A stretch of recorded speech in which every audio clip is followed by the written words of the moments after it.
नमस्कार, स्वागत आहे सर्वांचं शिल्पा होम किचनमध्ये। आज आपण उपवासासाठी अगदी झटपट बनवता येणारा पदार्थ बघणार आहोत। मोजक्या साहित्यामध्ये कमीत कमी तेलाचा वापर करून हा तुम्ही उपवासासाठी नाश्ता बनवू शकता। व्हिडिओ पहिल्यांदा बघत असाल किंवा चॅनलला अजून सबस्क्राइब केलं नसेल तर लगेचच चॅनलला सबस्क्राइब करा अशा छान छान रेसिपी पाहण्यासाठी। चला तर मग रेसिपीला सुरुवात करूया। तर आज आपण बनवतोय उपवासाची झटपट बनवता येणारी धिरडी। तर त्यासाठी साहित्य काय काय लागणार आहे ते बघूया। तर इथे मी अर्धा वाटी साबुदाणे आणि अर्धा वाटी वरीचे तांदूळ हे 2 ते 3 तास भिजवून घेतलेले आहेत। मी या वाटीने साहित्य मोजून घेतलेलं आहे। तुम्ही तुमच्या आवश्यकतेनुसार साहित्य घेऊ शकता। तर हे अगदी साबुदाणे मऊ होईपर्यंत आपल्याला भिजवून घ्यायचे। साधारण 2 तास भिजवले तरी पुरेसे आहेत।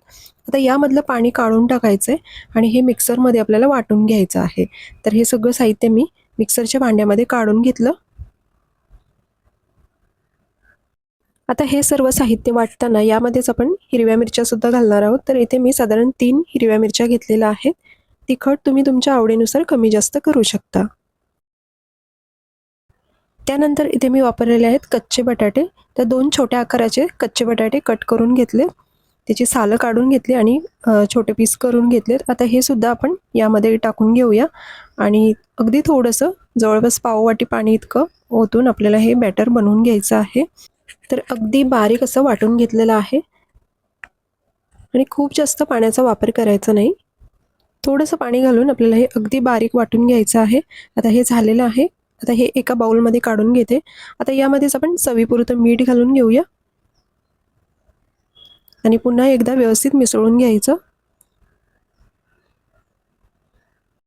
नेहमी आपल्याला प्रश्न पडतो की उपवासासाठी काय बनवायचं, तर हा अगदी झटपट बनवता येणारा पदार्थ तुम्ही नक्की ट्राय करून बघा।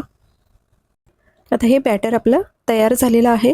या बॅटरचे तुम्ही डोसे सुद्धा बनवू शकता किंवा यामध्ये थोडं जास्त पाणी ॲड करून तुम्ही घावणे सुद्धा बनवू शकता, ते सुद्धा खूप छान लागतात। तर आज आपण धिरडी बनवतोय। तर त्यासाठी गॅसवरती एक पॅन गरम होण्यासाठी ठेवलेला आहे आणि आता यामध्ये थोडंसं तेल घालून घेऊया। अगदी कमीत कमी तेलाचा वापर करून आपण इथे धिरडी बनवू शकतो। पॅन छान गरम झालेला आहे। आता आपण धिरडी घालून घेऊया।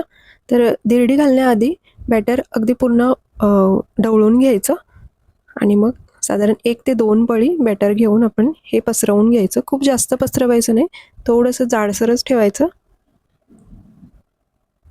आणि आता यावरती झाकण देऊन साधारण 3 ते 4 मिनिटं आपण शेकून घेऊया। गॅस मध्यमच ठेवायचं, मध्यम गॅसवरती हे छान शेकून घ्यायचं। आता मी यावरती झाकण ठेवते आणि साधारण 3 ते 4 मिनिटं आपण छान शेकून घेऊया।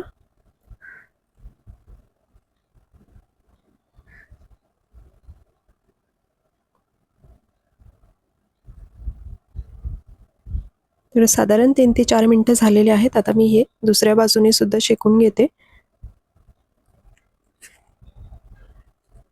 बघू शकता रंग सुद्धा खूप छान आलेला आहे आणि व्यवस्थित शेकलेली आहे एका बाजूने